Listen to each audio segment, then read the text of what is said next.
Donnie B, GotDaBeats.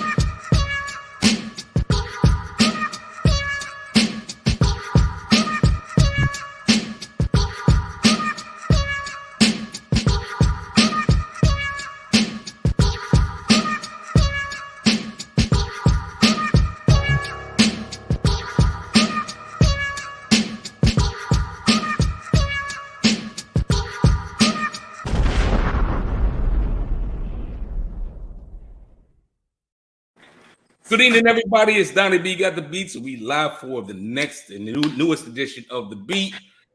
Again, I'm excited. Season 6, ladies and gentlemen. And today's guest is, his credentials speak for themselves. But we're going to get to that. You already know what time it is.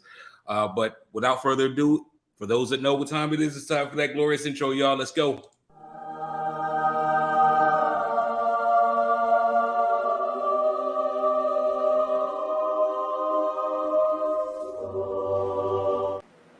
So, look, you guys know what The Beat is about. The Beat is about bringing y'all the best talent, the dopest people that are doing what you want to do in the industry. That way you can hear from them what made them successful.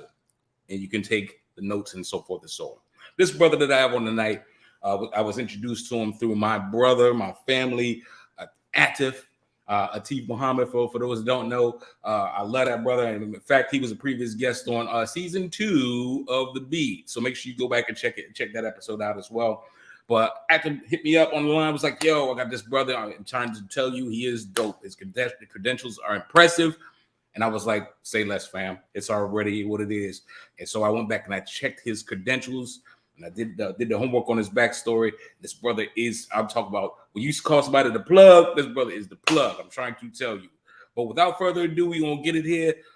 Award-winning international speaker, best-selling author, land developer, real estate business coach, and celebrity car builder, TJ Loftin. But they also call him the economic futurist. Without further ado, it's his brother here. How you doing, TJ? How you doing?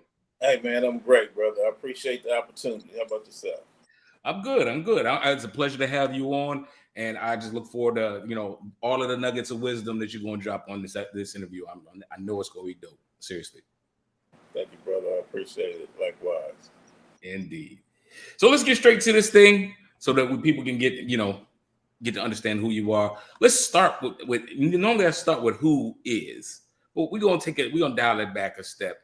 We're going to say, just what is an economic futurist? An economic futurist is a person who can look at what's going on in the economy and basically a person who plays the long game. I look at the economy and I say, you know what? I can see this coming. So we need to reposition ourselves because then I bet you like 15, 20 years, things are going to be way like this. Real estate's going to be 100% higher and blah, blah, blah. College students going to be out of work, blah, blah, blah, blah, blah. And people looking like, whoa, that's crazy. That's crazy. And then all of a sudden, 20 years later, everything I said starts happening. And they're like, I can see into the future. It's like, no, I'm not really looking into the future. I'm just following the things that's currently happening. So that's an economic futurist. That's crazy. Now, let me ask you this question with regard to this. This is an off-schedule question, obviously, but being a futurist of any kind, specifically with the economy, would you say that you have to be well tuned to the works of the past and the movements of things in the past in order for you to understand and dictate what the future is going to be, or is it just God given? He just came down and smiled upon you and blessed you with the futurist gene. I like to say I get the downloads from the ancestors. Hey, I love it. I get to just be laying there in the middle of the night, be like, oh, okay, I get it, But no, to me, it's like, just like it's simple as this. You have a child, you put them in a kindergarten. you already know. First, second, third, fourth, possibly college. That's, or can I say I'm a futurist because I knew my daughter would be going to college when she was first born? You know what I'm saying? Makes sense. No, but I just understand how things work. So the same way I knew my daughter was one day gonna go to get higher education or something like that, I can look at real estate and tell you the phases that it's in. I can look at the automotive industry and tell you what's happening. But for me, because I had a business in the automotive industry and as well as land development, and I saw the big picture of how both of those things work. I'm a manufacturer, you know, I'm what they call me, a founder.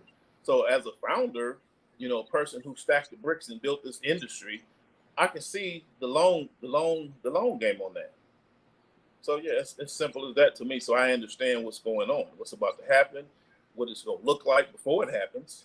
It's like I could tell you and just go down there and sit down and write it all out. Somewhere in the near future, this, and this, these things are going to happen. And the next person looking at it might say, this dude is crazy.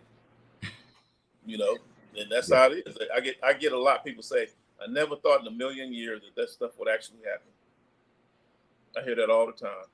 And I also hear, I wish I would have listened to you. Or thank you, man. I'm glad I listened to you, you know. Trust me, I get it. I understand, brother. I think, and it's something that I kind of say to a lot of people that I meet, where I'm, you know, I do music, obviously, hence the GotDaBeats title, and so, you know, when I talk to people about there's cycles in music where, you know, well, look, well, they did this and this was popular back at the time, and it's about time for this to come back, and so forth and so on. To me, it's like the phrase that I always use in tandem with that is, you know, if everybody came with a cape, what would make Superman important? You know what I mean? That So, part. you know what I mean? So I think it's awesome for you to be so progressive and so ahead of the movements, because you can see and literally chart how everything is going to be. Again, like you said, a founder, that's amazing. That's very amazing, man. So blessed to hear that and hear your story. Seriously. Right. I want to take a step back. Now we got to just what an economic futurist is. Take it all the way back. I'd like to let everybody know, just before all of the accolades and titles and so forth and so on, who is TJ Loftin? TJ Loftin is a lifelong learner, a student. You know, a student, a bridge. You know, I learn, I share. I open doors, say, here's the bridge, travel, you know, help people to get where we need to go. You know, that's it. Just a lover of my people, someone that wants to see everybody win. And I do more than just want it. I get out and help push it and make it, you know, make it work. You know, I'm a public speaker, I'm a trainer, I'm a coach, a father, you know what I'm saying, a community builder. Some say an activist. I mean, I can go on and on and on with all these titles I get, you know. You know who I'm talking to, you know. Right. You know, I love that, and I stay very busy myself with a lot of different things, but I have less than half of the accolades that you have.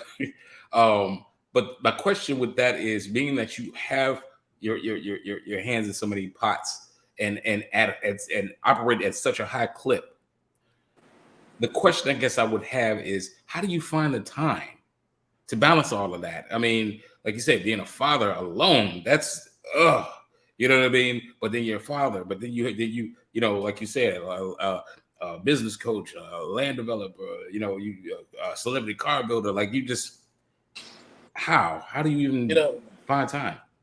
I mean, I'll be honest with you. As a founder, my daughter's 28 years old now. So as a founder, you know, I thought I was doing good as a father, but my daughter begs to differ. You know what I'm saying? So as a founder, you know, I had to make a lot of decisions, a lot of sacrifices. You know, do I go to the soccer game with my daughter, or do I go out and stop the Bloods and Crips from killing each other? You know, do I go sit in dance class with my daughter, or do I go and sit in this meeting where a whole lot of Black people about to make millions of dollars each? You know, so I made a lot of decisions, and sacrifices. And, you know, I think I'm still dealing with it to this day, you know, because at 28 years old, now I'm leaning on towards trying to be the better father. Like, hey, what's going on? And, you know, said, why are you doing this? This is what we're supposed to be doing, you know? Right. Kind of like the mechanic. Like, why is your car running like that when you fix everybody else's car, you know? So, I love that. you know, the founders, you know, I tend to was throwing money at it and fix here, just, you know. But I was there for the most part. But, you know, I just wasn't. People beg the difference. Say, hey, he was a great dad because I had my daughter. I got full custody of my daughter at 3.5 years old. Mm. You know, but single father trying to raise a 3.5-year-old girl, that was quite interesting. But at the same time, founding an automotive industry where there was 3,000 people, now there's over 10 million. You know what I mean? My name is known all around the world. So I'm telling my daughter, I said, you ain't gonna understand it today, but you know, in the future, you'll get it. You'll get it. You know, so you can be mad at me all you want because I didn't let you go to that party. You know, in the future, you'll get it. Yeah, I love that, man. I really do. I'm a girl dad too. I got a son as well, but it's very difficult. It is, and like you said, it's just about people don't understand the amount of sacrifices it takes to be great. You know what I mean? Man, but nonetheless, we celebrate you, brother. I'm trying to tell you. Gratitude, brother. I appreciate it. Appreciate being celebrated. You know, just being heard of. You know, because a lot of people don't know. A lot of people don't hear, don't recognize the contributions. They don't look at it like that. Like, he ain't got no college degree, so. Yeah, it's weird like that, right? It's a saying that said a long time ago on social media, and I live by it a lot too. I'm a sayings based person. I'm sure you can tell. But the saying I say is nobody cares who you are unless everybody cares who you are. That part right there, you know. You know what I mean? And unfortunately, you know, I wanted to do all of this without using celebrity images or celebrities standing next to me. You know, I wanted to do it all like, look what I've done. Look what you can do it too. But hey, I wasn't getting what I wanted. I had to go put some people next to me. Like, okay, well, I know these guys. I work with those guys. They're like, now we focusing. Oh, you know, it's kind of like the same thing. It's like, let me see what he's driving. You know what I'm saying?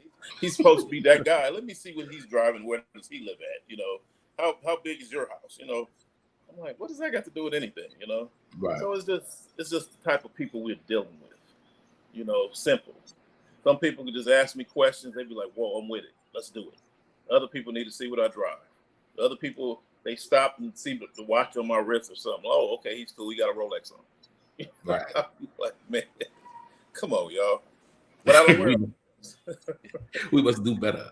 We gotta do better, man, because this is why so many people get over on us in the community. You know, guy go rent a Bentley, pull up, picture, got a fake family, fake house. You know, they like, okay, he got a Bentley outside. And he showed us pictures of his house and his family, and that's why I gave him all that money. And I'll be like, you know, we got to learn, man. That's what I teach. That's why I became such a big teacher. You know, it's very important. Then I come walking in the room with my T-shirt on and my shorts, and they looking at me like, why is he even here? Who's this cat? You know, like, when's the real guy with the money coming?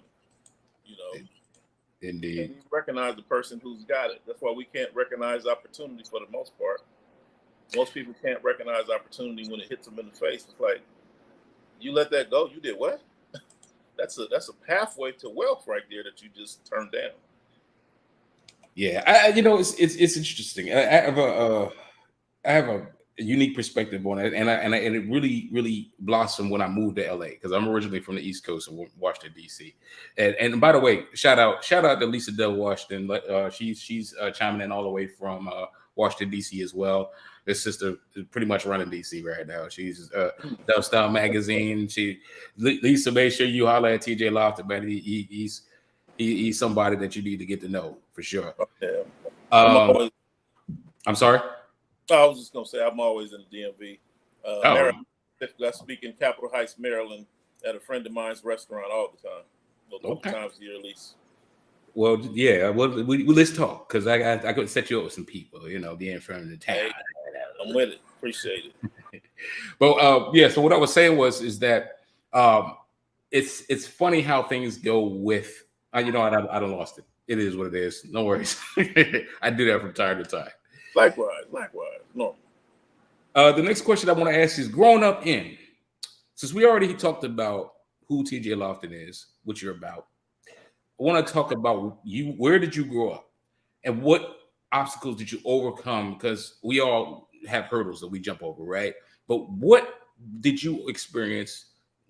You know, where you grew up, and how did you sidestep that or overcome that to become the success that you are today?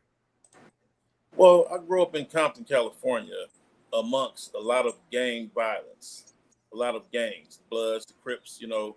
But for me, I grew up in a very unique situation.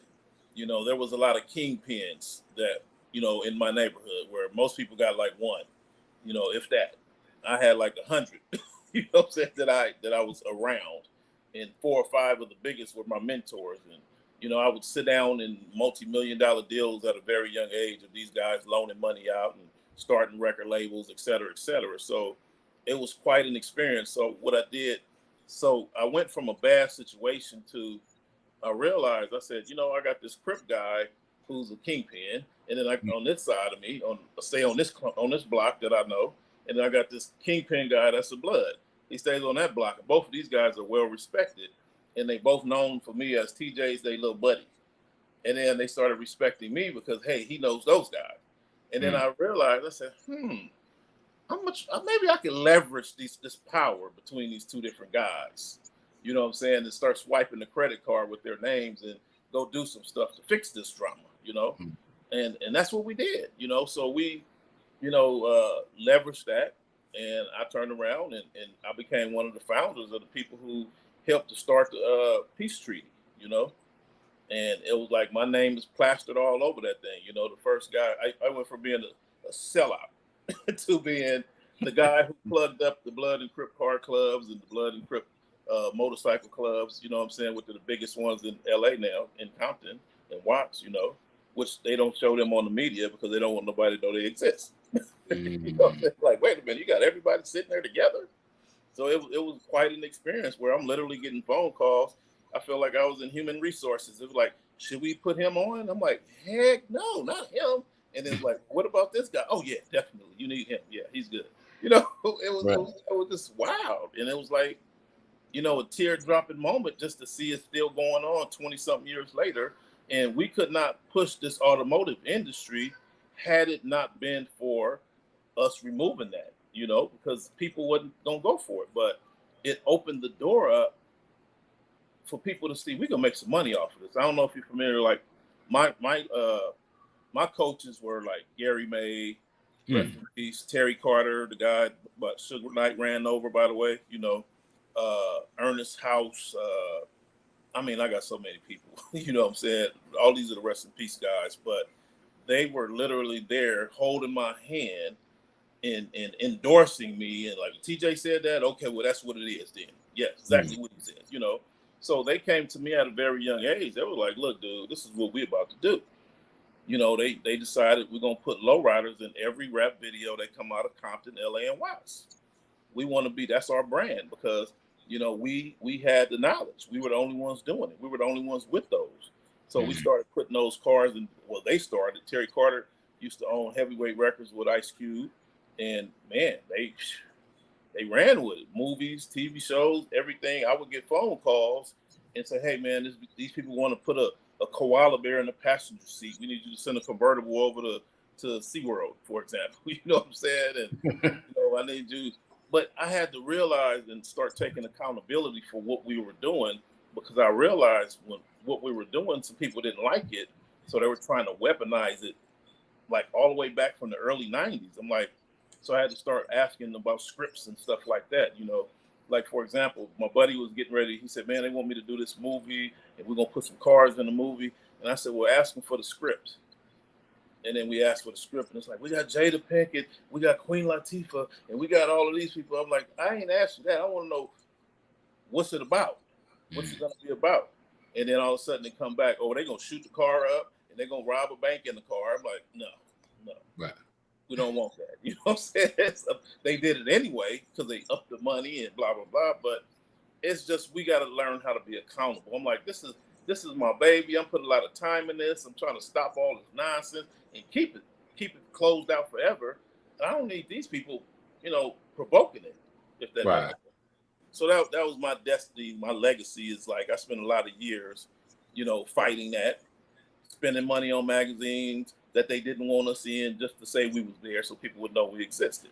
Because as a matter of fact, they're trying to lock us out of the industry and say that's another race created lowriding. It's like, what? Because we pioneered it, we founded it, we put it in all the videos, but we weren't known for being the people who built them, if that makes sense. Yeah. Other races took that credit for that because they owned the magazines. We didn't own the magazines back then. So later on, once I realized, okay, well, they're making a lot of money off of us, I had to go back and say, well, we need a magazine. We need our own car shows. Me and my community, we started doing that. And then that's how the real estate piece came in. When I was growing up, a buddy of mine's, they decided because of all the gang violence, they said, we're going to build some shopping centers because we're losing too many people trying to go to the store for their mama to get some milk and swabs, So they built 10 shopping centers.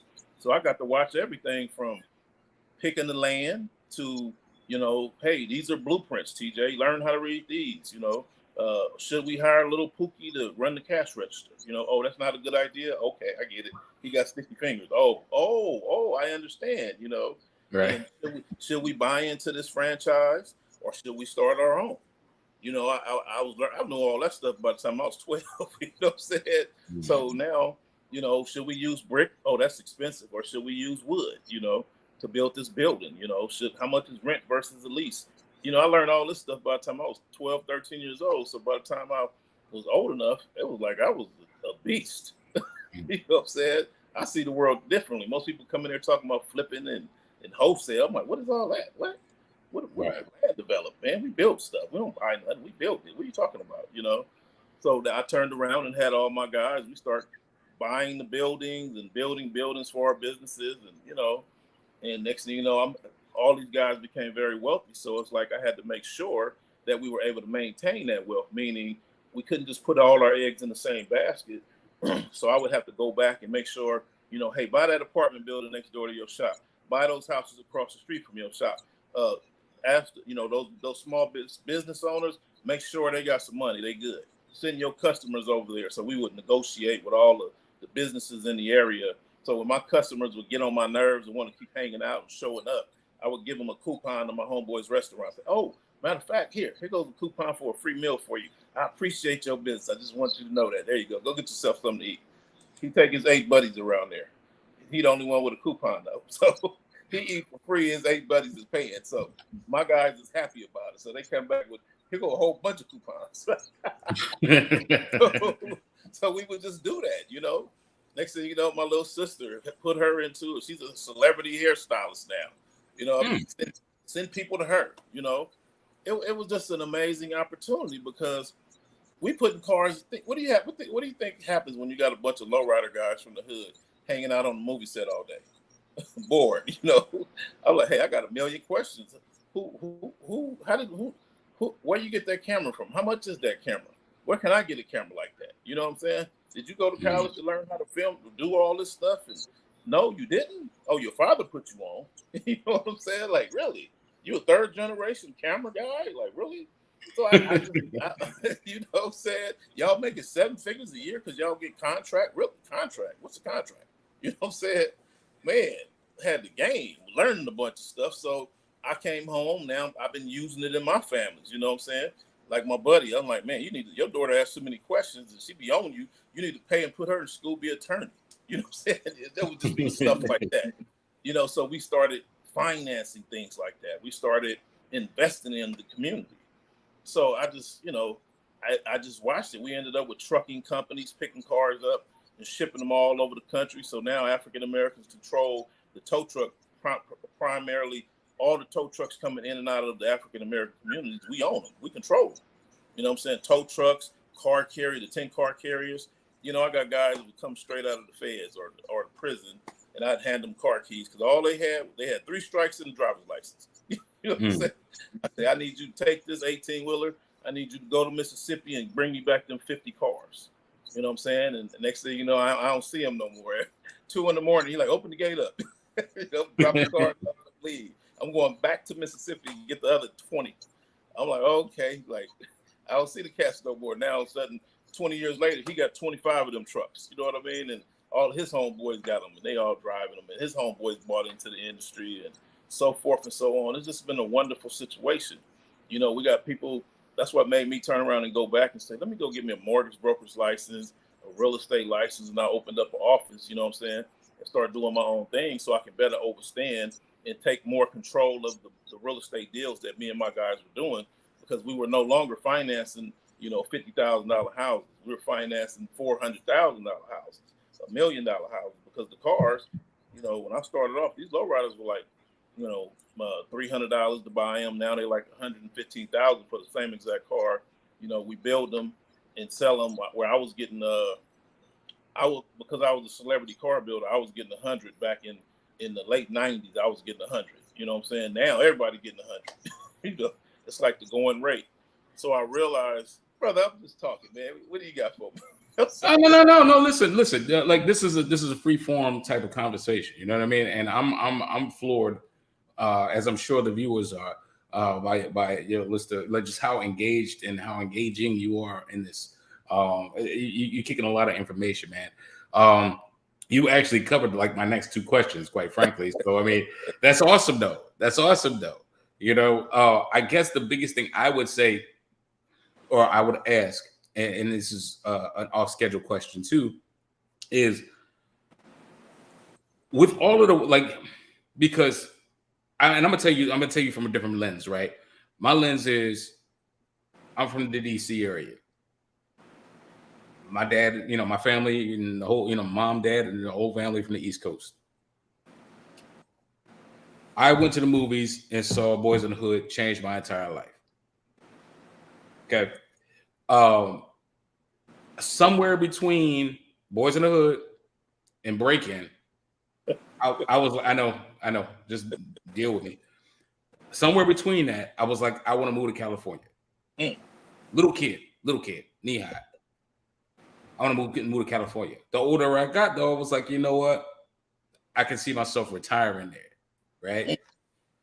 But the one thing I'm saying, the reason why I'm saying that is because the fact, because you're speaking high, very, you know, highly and very with great volume about the automotive industry and lowriders and so forth and so on. And obviously, like you said, that's the brand that you're familiar with.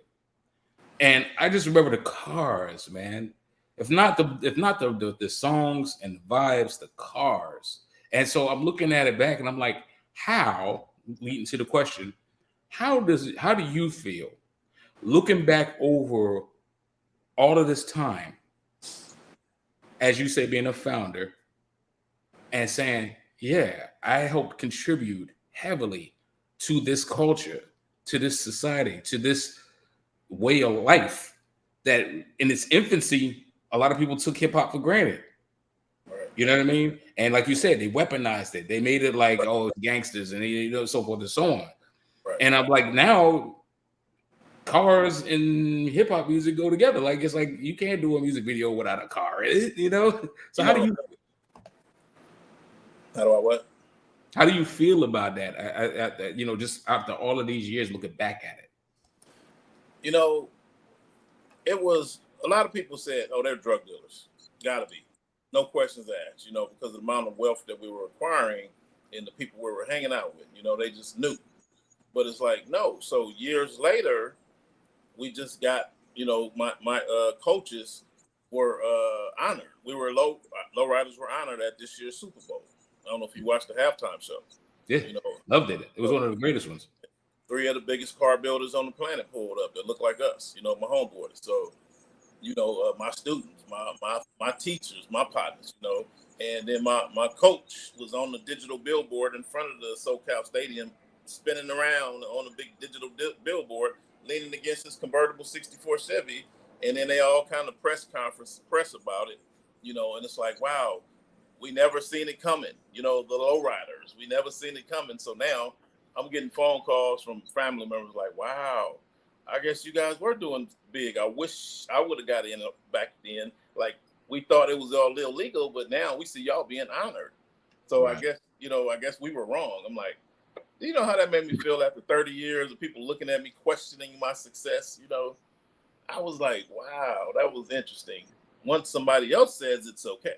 And now they're seeing, oh, they got people that don't look like us enrolling in paint classes, saying, hey, they're going to learn how to paint lowriders, because that's I always tell people, look, now I'm a speaker. I had to come out of my industry. Like I did this interview. I went and they asked me to go speak at a school. And when I spoke at the school, I shut the whole panel discussion down. And it was like, we've never heard anything like this. So can you go to New York and talk to this school? Can you go over to Alabama and talk to that school? So, so that's what I started doing. And I looked up and I realized, I didn't realize how bad it was out there. So I became a full-time speaker now, had to walk away from a huge industry just so I can help my people on a bigger scale, So I don't know if you're familiar with Dr. Sabi, answer Dr. Sabi, he came and recruited me. I used to be, when I first came out the industry and I had some bumps in the road where, I had some problems, because whenever you're a founder, you're going to be the big bullseye. You're the target, we get rid of him. That'll get rid of everybody else, Right. So they thought, so they gave me a whole lot of problems, and, I weathered the storm because I hit cruise control, and the guys kept it going. And then I just went off on my hiatus, and I went to Leimert Park, and I created a CD and a DVD about real estate, because I knew long game. Once I started seeing what was going on around the world, I'm like, hey, y'all once I seen what was going on around LA, Compton, Watts, I started, I said, this is about to be bad. So I turned around and created a DVD and a CD audio. And I just broke down real estate. Hey, y'all got to get ready. This is what's about to happen. It's like 2012, 2000, I think it was 2009 when I first made that. And I went to Leimert Park, and then all of a sudden I found out as soon as I got there, I think 3 months later, they tried to kick them out the park. They were about to tear that down and put some mixed use, live, work, eat place type of city there. And I'm looking at all these vendors sitting on their car tables selling this thing called plant-based food. And I'm like, what the heck is this? This stuff is good, This is healthy. So anyway, I met this guy. I stopped him from kicking them out the park, I called out. I was the first person in Southern California to call out gentrification. So I shut it down, and they sent the gang members after me, and they didn't realize, wait a minute, he's like one of the big ones. He lead all that. Them was his guys, I'm the one giving everybody jobs, So nobody want to bother. They ain't gonna bother me, They came up there to get me. They were like, "Oh shit, what are you doing here?" Like, hey man, they sent us to come get you, TJ. I'm like, what? So next thing it's like, well, we'll watch your back. You good? I'm like, okay, So when I realized what they was doing, I said, this is gentrification. They're trying to get us out the area. And it's not just about the vendors. It's about the people in the city. So now I really start paying attention. I'm like, wait a minute. Elon Musk is down the street. He sold this thing called PayPal. I'm like, hold on. Wait a minute. Do we even understand the effects of a billionaire just moving in the middle of the black neighborhood? This is about to be terrible. I'm like, first of all, nobody sell anything. And I told all my buddies, I said, everybody with money, buy these houses. Buy up all these commercial real estate buildings, these shopping centers, everything we can get. You say that's your hood, buy it up. You know what I'm saying? And you let people know you better not sell to nobody else. So we would do stuff like that. But Dr. Sabi found out what I did and what I was doing. And he came up there and he recruited me. He's like, hey, brother, they don't like you and they don't like me. So we need to be friends because I got some plans for you. He said, what you doing right here in LA, this is happening all over the country. But what you're doing ain't happening all over the country. They wiping black neighborhoods out all around the country. Yeah. So I turned around and I started a self-finance tour. I did 25 states of traveling around the country to find out what was going on. And it was just, it was legendary. It was crazy. It was like, unprecedented, And I would always ask people, why y'all didn't do this? Why y'all didn't do that? And they looking at me like, we didn't know nothing about that. We didn't know we can do this. I'm like, where are your real estate people at? Where are your leaders at? Your gurus, though. Oh, here he goes. He looking at me crazy. He didn't know nothing about it. I'm like, so here's the long game. I'm telling people, so all of a sudden they inviting me back and forth. Next thing you know, I'm keynoting big conferences, and I'm doing 4 of the biggest conferences in Black America. It's like, wow, and it was just crazy. But I realized, man, we in trouble. And I've been saying this years ago. So now all of a sudden other folks say by 2053, African American wealth will be 0. And then when COVID hit, now it's 2035.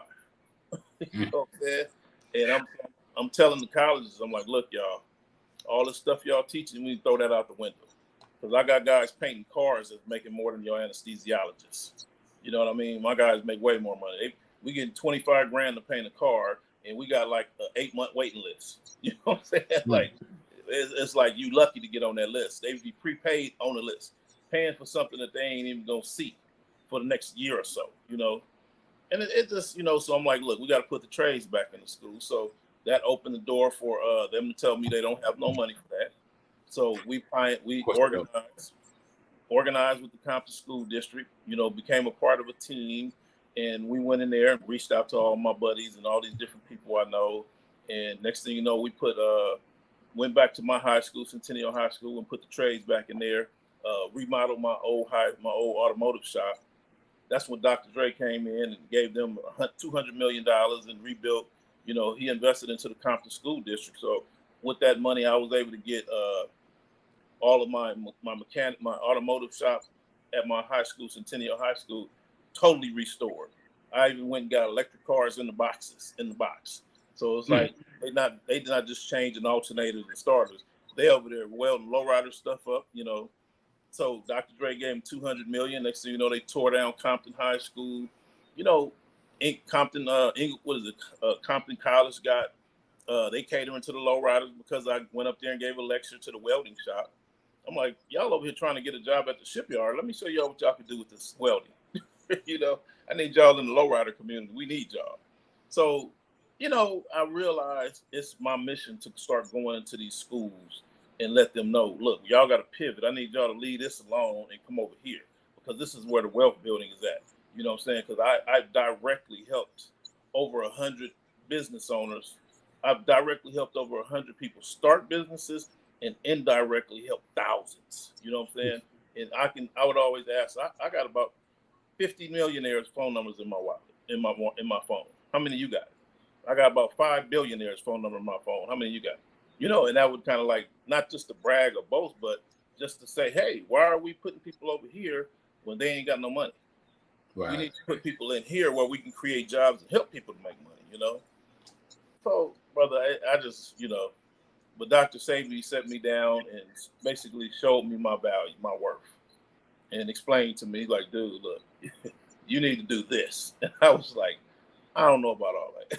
Teaching people this and traveling and speaking. And he was like, come on tour with me. I was like, no. But I ended up going after he passed, after that stuff happened with him. And I saw exactly what he was saying, because it's an international guy. It's an international businessman. And plus, he was another one. Me and him was cut from the same cloth because he was the visionary. He was the founder, plant-based business owner. He told me about hemp long before it got legalized that it was coming. You know what I'm saying? He told me about his medicine, his herbs, and all the stuff. We talking about $1 trillion industries, each one of them.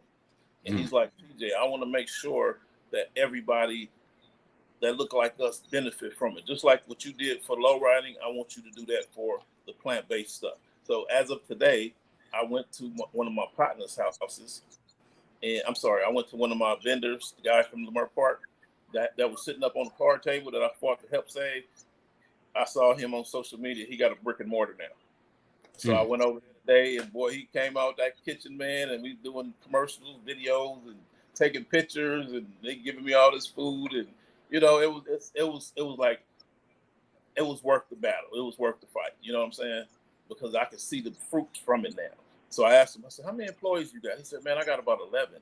I was like, see? And he said it on camera for everybody to see. And it's real now, because he's standing in front of his brick and mortar. And for Right. him to say he started off on a card table in Lamert Park for free, you know? So, yeah, I got a lot, brother. Nah, it's real. It's real. And I mean, people really need to understand, like you said, it's like it being that you haven't been on, the face of it. Now it's time for people to see exactly, what, you now you're going to look behind the curtain and say, pay attention to that man behind the curtain. You know what I mean? So, They don't realize there's a lot of moving pieces behind the curtain, and it's like unfortunate because like I was talking to one of my buddies, that helped us get there. He's mad. He's saying, man, them rappers never gave us credit. We the one did all this. They just show up and think the world thinks that they the heroes, that they did the rap songs, and they would have never got on the stage if it wasn't for us. mm-hmm. You know what I'm saying? And here was another thing, we find out they don't want these guys from Compton showing up in these states on all around the country. I'm like, really? Okay, well, big such and such just got out the pen. He need to go with you. You know what I'm saying? Make him the bodyguard. So now you got Ice Cube bodyguard is Big Kibo. Chris Brown bodyguard is Big Ducky. You know what I'm saying? Big Dave bodyguard. I mean, so not Ducky, but Dave, Big Dave. And Ducky with Rick Ross and so forth and so on. And people don't understand. We never got credit for this because I was not talking about it and I didn't want nobody talking about it. Right. But now I see other people stepping up, taking credit for it. I'm like, okay, it's time to start talking about it. It's time to start doing interviews and talking about this stuff. Let's paint some pictures that nobody could explain and talk about.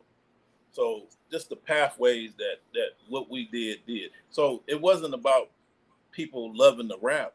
It was those rappers got more views from the West Coast. They got more views. They got more people to buy their songs because people were wondering what kind of car is that in the background. You know what I'm saying? Because when you look at New York was running rap back then, and everybody was like, my Jeep and my truck. You know what I'm saying? Yes. You come out here, easy to about my 6'4", throw it in the gutter and go buy another. You know what I'm saying? They're like, what's the 64? So people see the cars bouncing up and down and driving around the corner on three wheels. It blew people's minds. Next thing you know, I got people calling me from Japan, like, hey, I just seen that movie Denzel Washington was in. I want one just like it. I just seen that movie, the Boys in the Hood. I want that same car. Can I buy that car?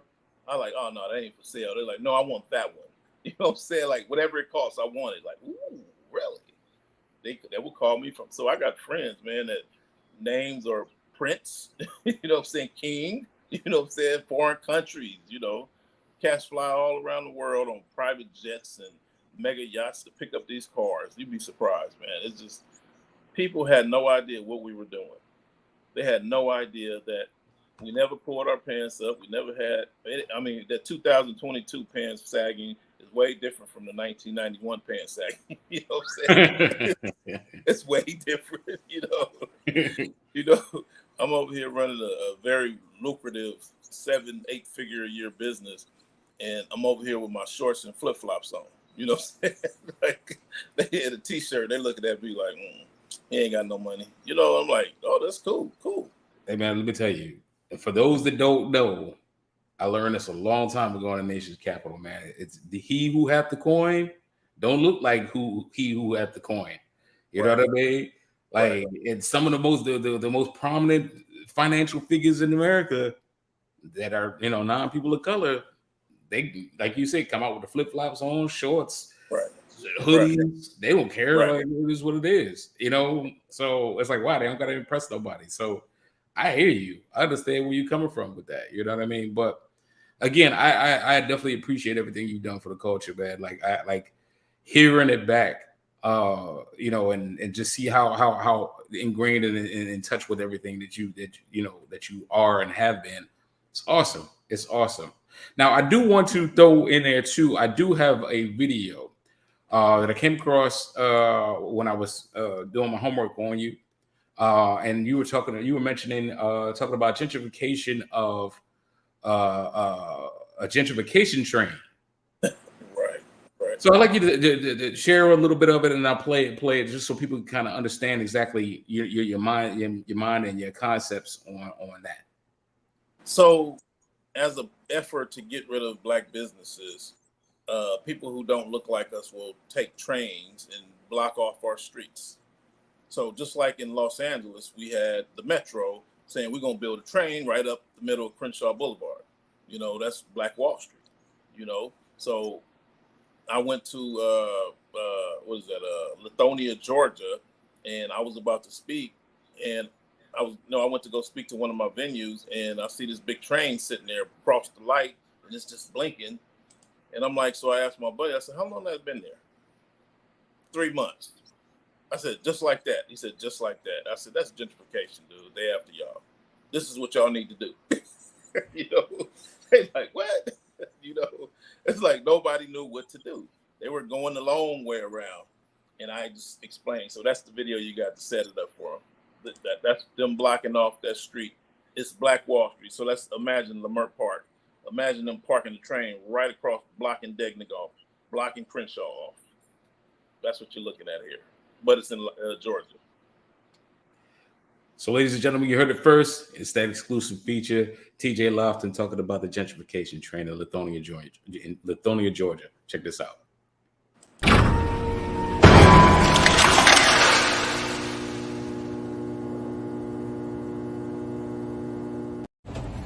What's going on, family? I'm out here in Lithonia, Georgia, and I'm looking at this train blocking off Black Wall Street here with all these black-owned businesses. Now, see, when I wrote my book called Monetizing Gentrification, a lot of people may have taken the title in a different way, but my whole conversation is I'm a battleground gentrification guy, meaning by me being an entrepreneur all my life, things like this have been happening to run us black businesses out of business. And I encountered this with Los Angeles and Lamert Park, was we was dealing with Metro with that train. So I'm going to be over here coming up soon in Lithonia, breaking down what's going on and what we need to be doing and how we need to monetize this train deciding to be here in the way. Because somebody think this is a great opportunity to run out black businesses out of this black street right here. The majority of these businesses on this block is black owned. So we're going to talk about this, family. This is how they run black businesses out of business, is by putting trains and stuff like that up. That's the conversation we got to talk about. Peace and love. All it takes is the right person to say something about the train, y'all. After 2 to 3 months, the train didn't been moved because they knew I was coming to town to do a presentation. So they pushed it up the street some. See that? All it takes is the right person to say something, and they gonna move. They didn't move the train, and that's what it takes. You get a person with a platform and let them say something, then things happen. That's why everybody with a platform that's a celebrity, they know they can't say certain things. So it's stuff like this. If we all speaking on topics that got a platform, we're gonna make some changes in our community. So that's why everybody who got a big platform, celebrities, athletes, entertainers, whatever, rappers, they all are paid for. And they know not to speak on stuff like I just spoke on because they know it could be a problem and they're going to lose their money. So y'all see, all it takes is for me to go on my platform and say something, and they knew I was coming to town and going to lecture about that train being in the way. And now it's gone. See how that works?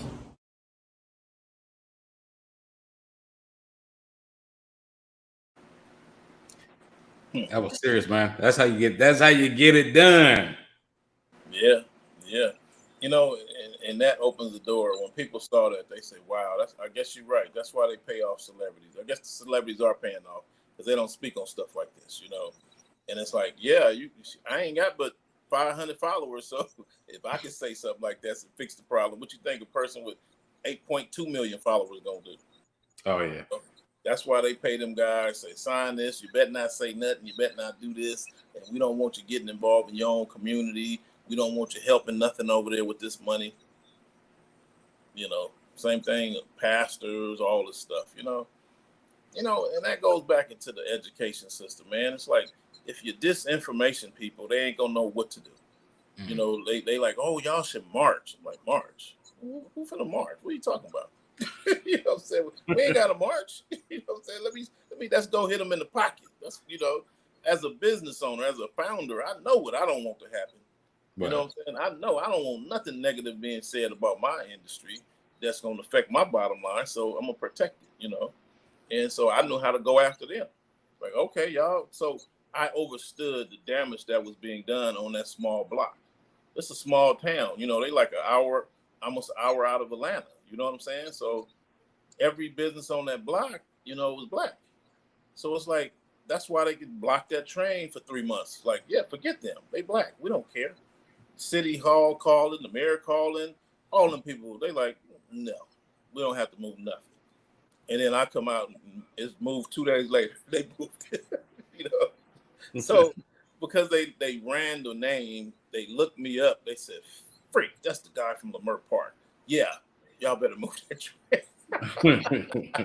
Let me tell you what he did in California. You know what I'm saying? He gave us hell. You know what I'm saying? We couldn't do anything for like 3 years, you know. And it was like exposed them, called it out. So this is gentrification, and made Metro come give the businesses money, made them put signs up in front of the businesses because they blocked it off. And, you know, it's just, but I'm sitting there like, why am I the only one know how to do all this? But yet all these real estate gurus is out here.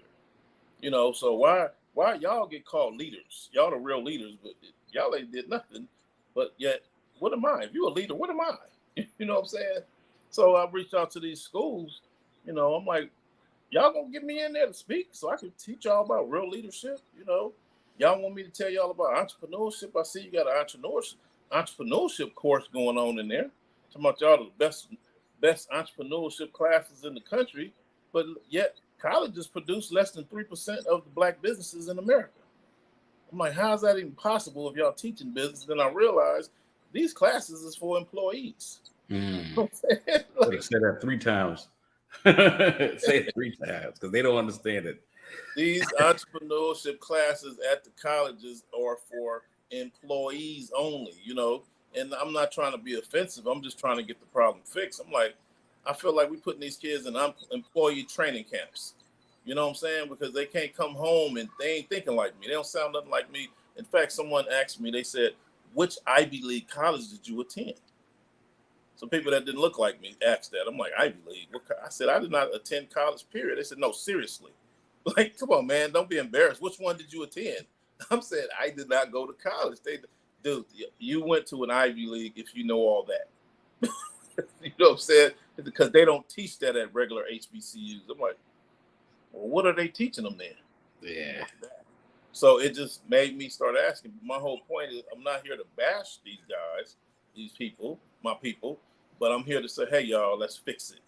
And I've been saying this for quite some time. I'm like, I predicted the downfall of the education system. I said by the time the real estate in California hit 300,000, no college student is going to be able to afford that. You can't come home from college with $300,000 worth of student loans or $75,000 worth of student loans, think you about to buy a house. That ain't how that works. You ain't getting one. You don't qualify. So if they ain't qualifying to purchase a home, there goes generational wealth. You can't leave your children a Range Rover, you know what I'm saying, in your apartment, a leased Range Rover in an apartment that you rent. Right. You know, so here we go with that teacher. You know, so that's been another initiative that I've been working on. You know, they not calling me, so we need to force their hand for them to call. You know, so maybe you can help out with that initiative and get people. You know, we got too many people that look like us that's in high places. You know, they should have them book me. You know, because we're paying all these people to come out and speak to our young people. Matter of fact, I had a college that booked me after he realized I explained to him the difference between the founder and a person who got 17 McDonald's. You know what I'm saying? I'm like, no offense. This person who bought into the franchise, just because they got 17, they could be worth 800 million. They ain't smarter than me. Right. Oh, they making 58 million a year, and you only making 100,000. I'm like, they don't know more than me. Trust me. And next thing you know, when I explained it, they was like blown away. Like, yeah, You got the guy who just bought into a well paved off franchise, and then you got the guy who built that franchise. I'm that guy. I'm the founder. So this is how that works. So they booked me to come speak at this college out here in LA. I mean, Carson. Next thing you know, in the ninth inning, they came back and swapped out. This is an entrepreneurship class, an entrepreneurship conference, right? Hey, they came, booked me, and next thing you know, about 3 weeks before the conference, they replaced me with somebody from Google that works for Google. And the owner, I mean, the guy quit his job. He was so mad. I was like, wow. And this has been happening, stuff like this. So there is a push to keep real information out of these schools. So we got to stop asking, what are you going to teach our children? And demand, this is what we want them to learn. And demand, we want TJ there to teach them. We want y'all to buy his books so I can sit down and just write all curriculums. And I can sit down and just dedicate my life to going around the country training us, making sure that we got some real cold leaders out here that can see gentrification coming from 20 years away. You know what I'm saying? Could identify the little bitty woodpecker pecking on the tree. And like, wait, 20 years from now, that tree gonna fall on that house and squash that school. So get that woodpecker out of here. I know you think it's cute, but get him out of here. You know, you know, that's the kind of way we got to go about it. But we got to start demanding that people put me on the stage or people like me. You know, I come from a group of some bad brothers that's amazing, that just historical figures, you know what I mean? That's done some amazing things, and I'm burying them. Matter of fact, I'm about to bury the guy who pioneered, who was the first person to ever videotape lowriders. His name was Amp Johnson, and he created Young Hog Video Productions. And boy, when I tell you they was creating such a hard time for me in the Lowrider magazine, I would pay like almost 10 grand a month to be in all these magazines. But every time the magazine would come out, my phone number would be wrong. My address would be wrong. It was never the right way. You know what I mean? It's like, if I gave you a picture to put in there, how did the number change? Right. You know, they did not want me in that magazine representing us. So when Young Hog came out and I saw his videos, you know, all of us, cars moving around, talking crazy to each other, blocking off Crenshaw Boulevard, having a ball. And I had a brainchild. I said, I took him and his brand and put it inside of my $10,000 a month advertisement for free. I cut a deal with him, of course, and got a wholesale price. And the next thing you know, I'm shipping those videos globally. You know, getting things. I had to find out what this thing called an exclusive distribution rights was. Yeah. You know what I'm saying? Like, I had called up my buddy Terry Carter, what I'm talking about, Heavyweight Records. I said, hey, man, I got this guy in Germany. He said he wants the exclusive distribution rights in Germany. And Terry said, man, you better be careful. He said, I don't even have that. You know what I'm saying? I sell records. He said, I got a relationship, but I don't sell those. I don't have conversations like that. So you be careful, man. But this is what you do, you know? And I was like, he said, man, you're the only one doing that. Your guy, y'all need to protect him. And that dude made so much money, man. And it's like he ended up losing his mind or something, you know? But that dude made, I know what I made. You know what I'm saying? I know what I made, you know, just off of selling videos. And he ended up with like maybe 50 or 60 of them, like, man, for years. So each video, we talking about each video going triple platinum. You know what I'm saying? So he was probably at a diamond if that's the case, you know, in independent sales directly putting in his pocket at literally, you know, $10 each minimum. But we retailed them for $25. My wholesale price was $5. You know what I'm saying? Because I'm spending $5,000-$10,000 a month on each video. So you already know. You know what I'm saying? So he made a killing, dude. Next thing you know, rappers paying him to put their songs in his videos, you know what I'm saying, exclusively. He cutting deals with rappers to exclusively use their music on his next video, you know, because those videos were globally. You know what I'm saying? The rappers may not have gotten, they didn't know what their songs were doing. You know what I'm saying? They sat back and waited for other people to tell them what they were looking like. But for the first time, rappers would be in foreign countries like Finland. I mean, those lowrider videos would be in Finland, and all of a sudden the people from Finland would say, we don't have this music in Finland. So they would start calling and demanding that y'all sold Ice Cube's new song in Finland. Y'all said his new album in Finland because we saw it in this video. We saw that in Japan in this video, and they weren't selling it there. You know, so all of a sudden, boom, now they know, wait a minute, my stuff's not being sold in Norway. Why are you not? So they were able to go back to the record labels and say, why is my stuff not being sold in Norway?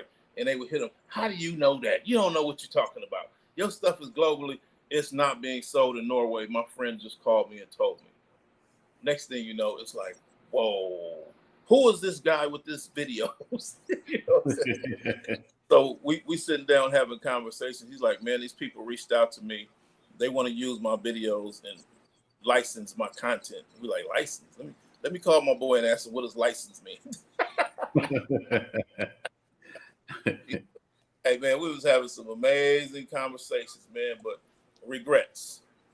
My biggest regrets was I didn't learn until later what the words patent, trademark, copyright meant.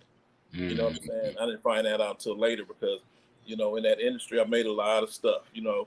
As a matter of fact, even in the construction and real estate industry, I did a lot of things that they later came back and changed the laws over. You know what I'm saying? So it's like things like that we we have to watch out for and protect.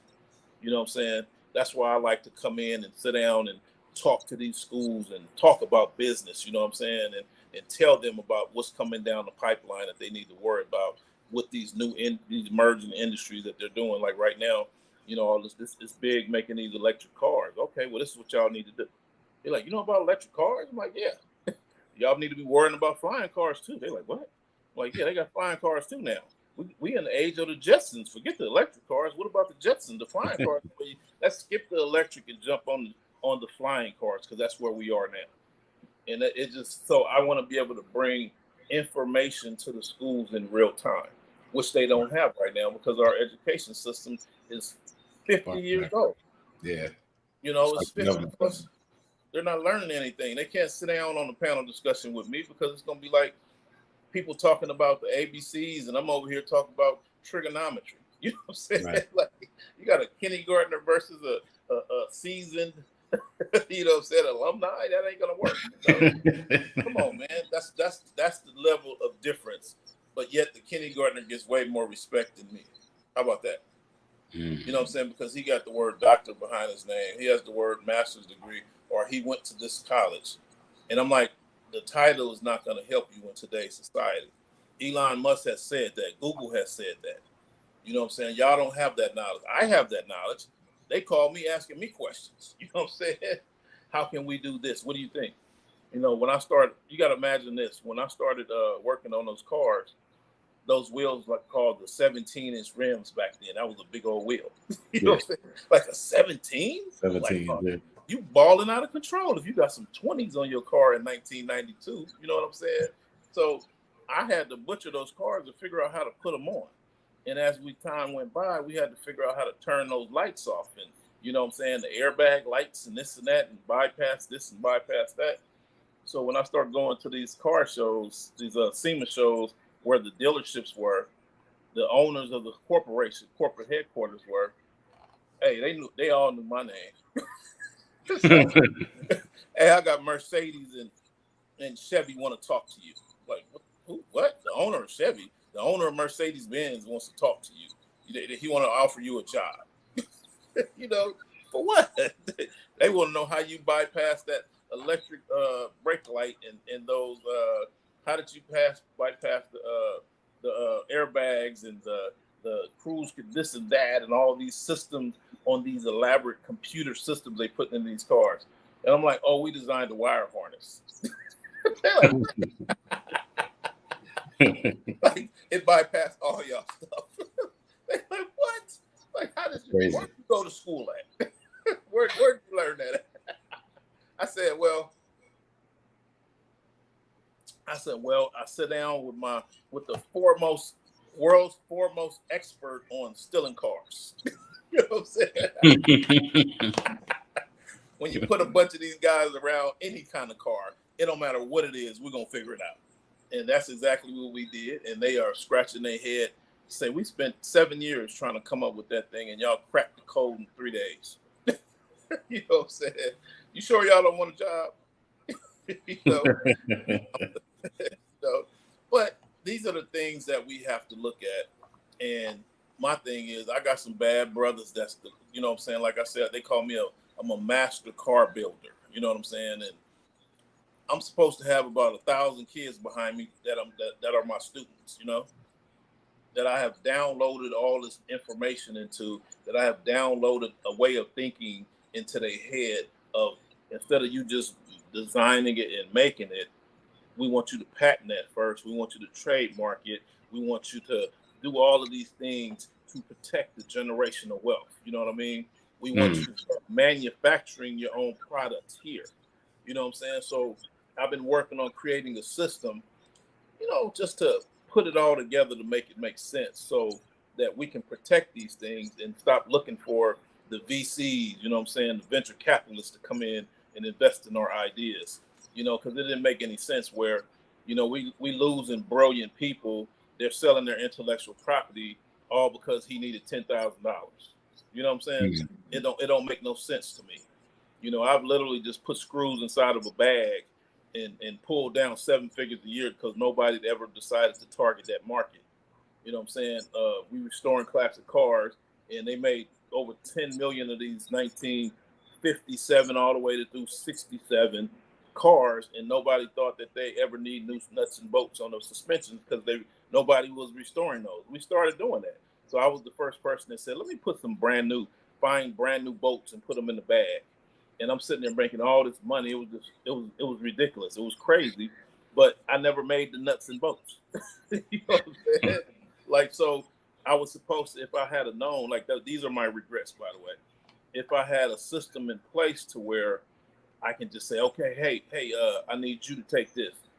You know, go find out how much it costs to put the nuts in, to manufacture these nuts and bolts, and let me know, and I'm gonna give you the money to buy the CNC machine. You know, and that's what I did with Compton wire wheels, by the way.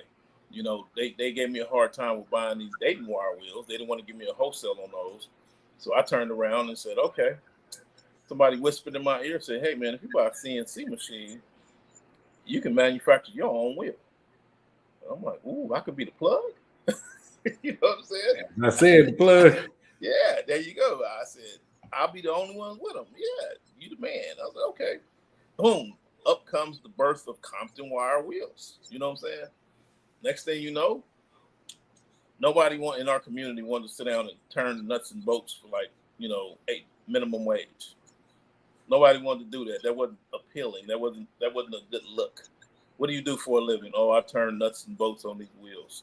How much you make? Oh, $8 an hour. Okay, I give it to the other community, Hispanic community. All of a sudden, they saw a pathway. They like, once we learn the game, we're gonna start our own stuff. You know. Now here we go, 20-something years later. All these guys, billionaires and multimillionaires, and they all got their own companies now. So where I was the first one to knock off the Dayton wire wheel after their patent had expired, all of a sudden now it's about 35 to 40 of those wheel companies now. So all these guys that used to work for me, I can say these guys used to work for me. You know, these were my employees. Now they worth millions and billions. You know what I'm saying? And people don't understand that. You got to recognize what does pathways mean? What's a pathway? You know, something that will give us a path to wealth versus a path to a degree. You know what I'm saying? I'm like, once you get the degree, you got to go find a way to get a job now, and they're not really hiring anymore. You know, but these guys come and learn stuff from me, and they go pathway into a manufacturing, a land development situation. You know, like in Georgia, where I live at. I'm currently in California, by the way. In Georgia, they have a 70% minority participation. Most people don't even know what that means, but they have that on. You know what I'm saying? In the construction world, that's huge. That's a nightmare. That would be a nightmare on the West Coast. That would destroy a lot of this agenda that's being pushed on us out here. But in Georgia, they have that in place, and it created a bunch of African American billionaires out there. Meaning, a 70% minority participation means 70% of all construction that happens in Georgia has to be done by a minority.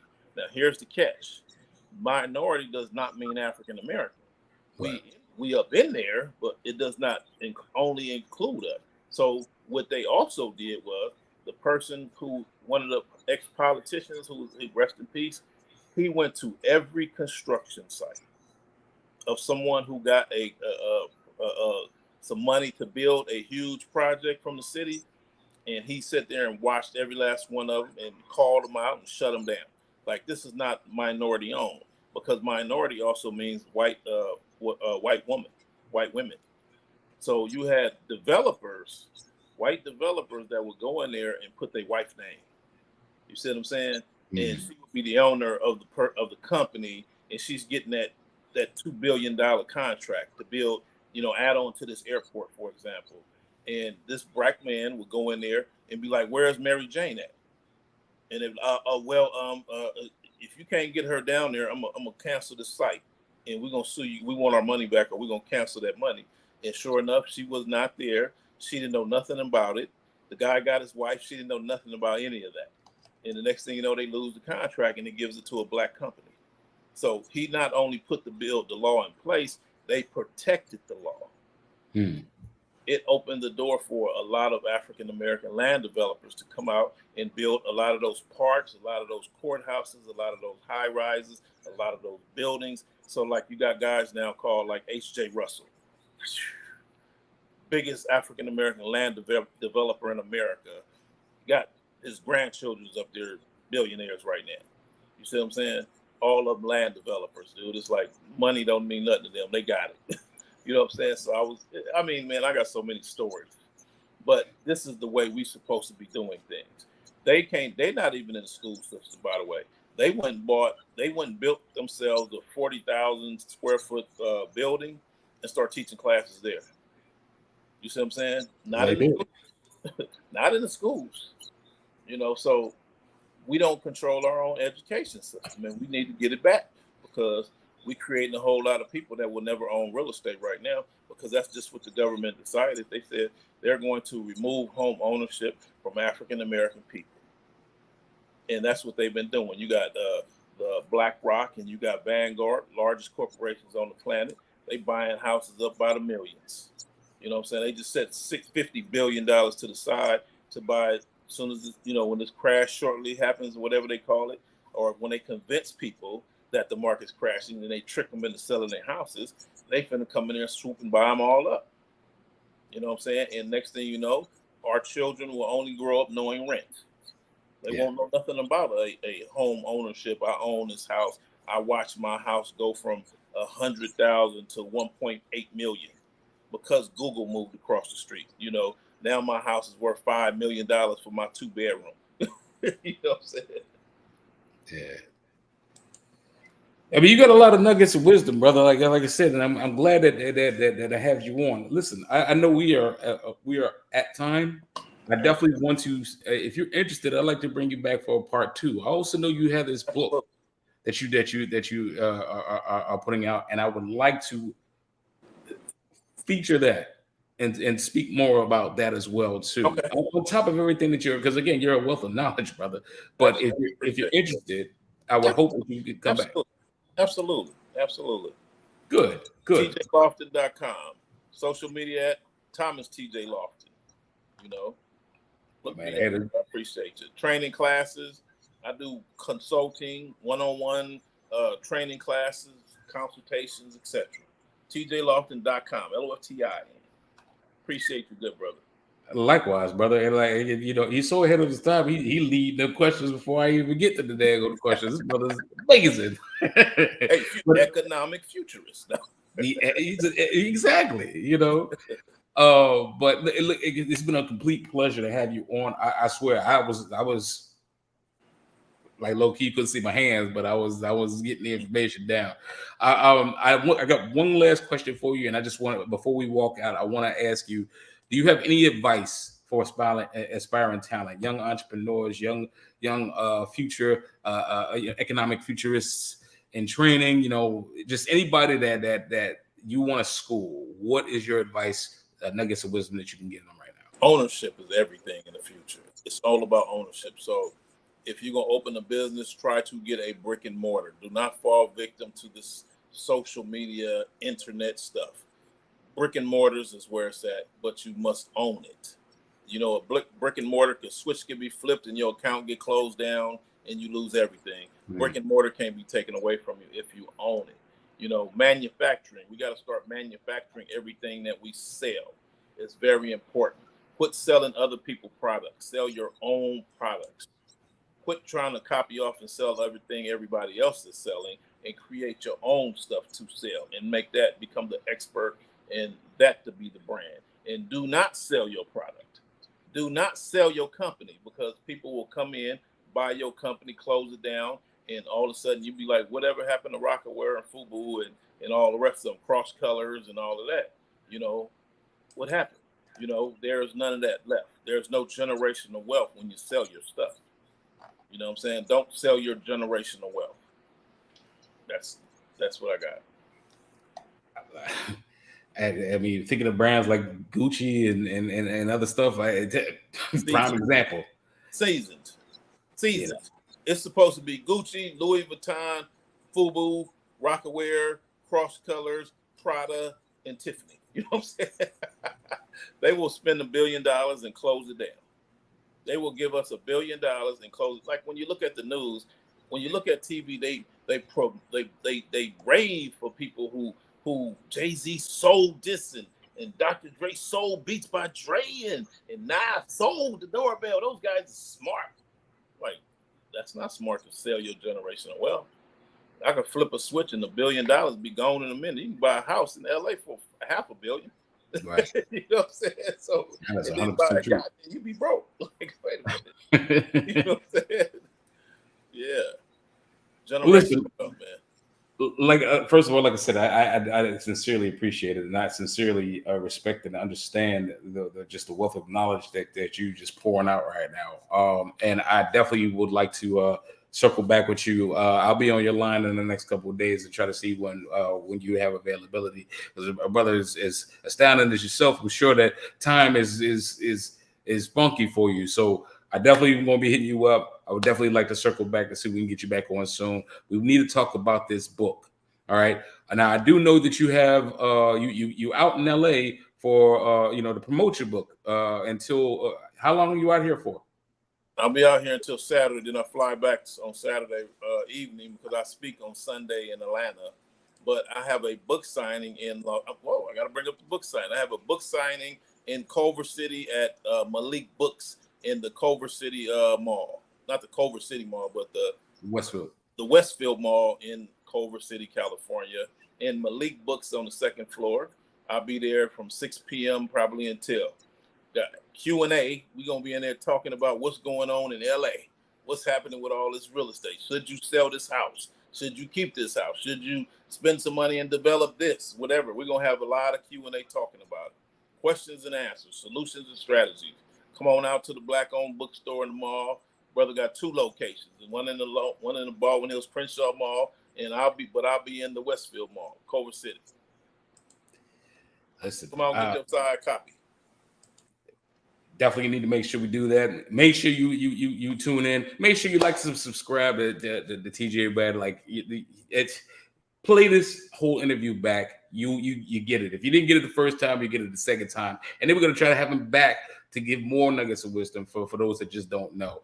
I'd like to shout out everybody who joined in, from Lisa Del Washington to Bree. Who is Bree Cole? Because Bree Cole was all up and down this thing right now. That's one of my peoples. Hey, shout out to Bree Cole, because Bree Cole was all over it. That's my good friend right there. I appreciate it. And so thank you, Bree. But any last words for those that are tuning in? And obviously we don't want to give them too much if you're going to be coming back on. But you have any last words for those that for tonight's episode? Don't try to do it yourself. Call me and ask for a consultation first. Before you make any big purchases, before you accept any big money, before you sell anything, sit down with me for a 1-hour consultation first before you do anything, because it pays to talk to a seasoned investor. I can help you I can see you can either go broke or you can become very wealthy with good information. So it's up to you to take the time out, call me up, take the consultation, 1 hour, all you need. And I guarantee you, I will turn your business idea south, go way different with it, you know, because I'm coming from a multi-level perspective where most people, hey, they real great at whatever it is they do, and it's all they do. They don't know nothing about the branding, the marketing, all that stuff you see on social media, all that stuff. That's a lot of that is fluff. Right. You want to know the generational outlook on what you're doing, your business plan. You want me to add the generational to it? Let me show you. Call me up first, because I see too many people making some decisions that they find out later that when they talk to me, like, man, I wish I could have talked to you first. I wish I would have known you first. I didn't know that. I had people running out of my conferences because they had to go tell the real estate agent to don't sell their house because they just realized that SpaceX was across the street. You know, they didn't even know what that was and what was the effects of that. So talk to me first, y'all, because there's a lot of disinformation in our communities. You know, like I said, I'm open and I'm approachable, I'm available. You know what I'm saying? I got consultations that I want to be able to share, you know, and take my training classes, y'all. I got some cold training classes. You can't learn real estate without understanding gentrification first. So I teach all of that, y'all. I do Zoom classes. I got an office in Marietta, Georgia. You know, I travel around the country. I go on people's construction sites and tell them this is what you need to do.